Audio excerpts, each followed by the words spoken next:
Hello there. Okay, today we're going to be having a look at restringing an acoustic guitar.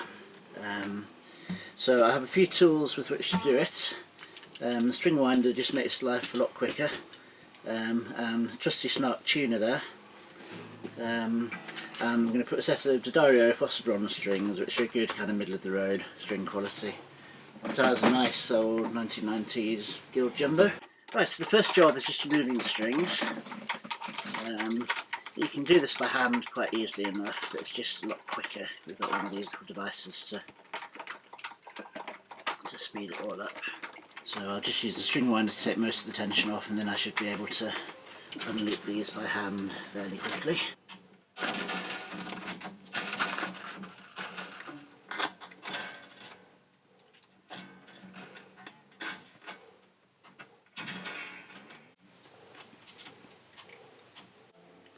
There we go. And then the strings at the other end are anchored using these little white pins. So ideally we should be able to just pull them out like that. Now what you sometimes find if it's a guitar that hasn't been restrung in quite a while, the pins get stuck.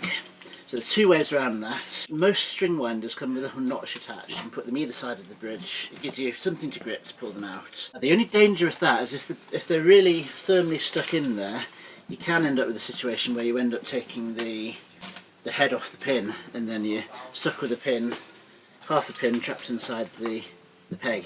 So what I do in that situation is just have a little bit of spare wood, reach inside, and I can feel the bottom of the pins really easily, and I can just push them up from the inside, and that way there's no risk of breaking them. Okay, so we're ready for the new strings now.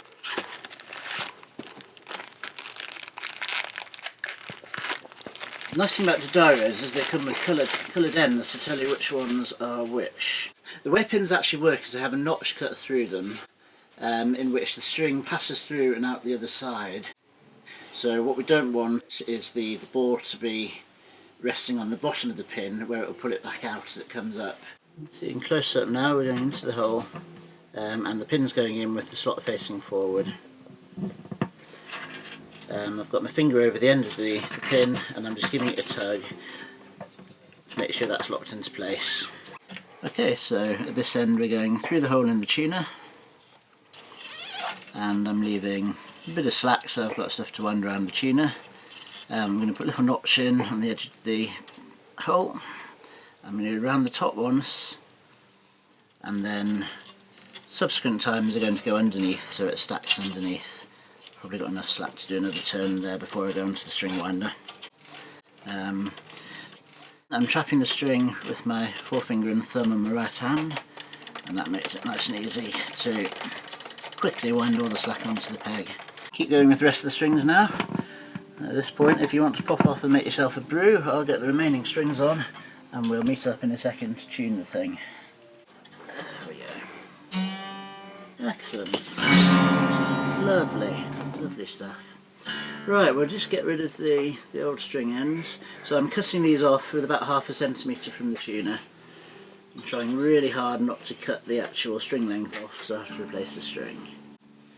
It's always a good idea to be careful with pliers around the headstock edges. It's very easy to dent the headstock while you're doing this. Okay, so just bring it up to pitch now. Let's put the tuner on the end so I can see what I'm doing.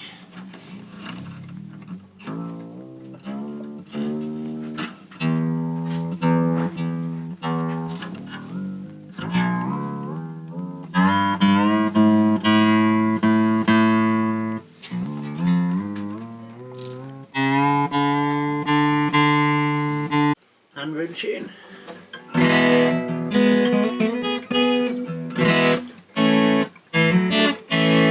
All ready to go.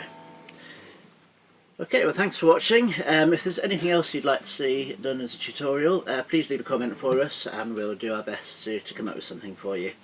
Thanks again.